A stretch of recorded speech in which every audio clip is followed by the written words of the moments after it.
Hozirda biza, ya'ni Kometa Family dunyo bo'yicha birinchi o'rinda turganligi uchun hamma bizaga hate qilyapti. Ba'zi birlar cheat deyapti, ba'zi birlarning iPad'i qotib qolayotgan ekan va ba'zi birlarning aytishi bo'yicha biza cheaterlar bilan hamkorlik tuzgan ekanmiz. Va yaqinda bitta videoga ko'zim tushib qoldi. Давай.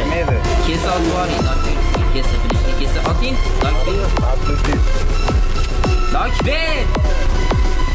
Nok deyapman, ey Saydo.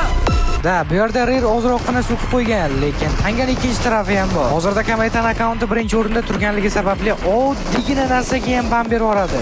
Chunki turklar hozirda Kometa'ning akkauntiga teaming up deb 100% ban tashlayapti. Va yana qanaqadir streamerlar chiqib dunyo bo'yicha top 1da turgan akkauntda Kometa bo'ladimi, boshqa bo'ladimi? Bu narsa desam miyasi yo'q qo'yga o'xshab, "Ha, bular shunday ekan" deb qolishdan oldin o'ylab ko'ringlar. Chunki biz odamzodmiz, bizga miya beradi. U miyani ishlatmasanglar, ko'rgazmaga qo'yib qo'yaversanglar ham bo'ladi. Va yana agar sizlarga dunyodagi top 1 akkaunt savdo kerak bo'ladigan bo'lsa, o'zimizning akkaunt savdoga murojaat qilishingiz mumkin. Qimmat narxda olib qolib, arzon narxda sotib beramiz.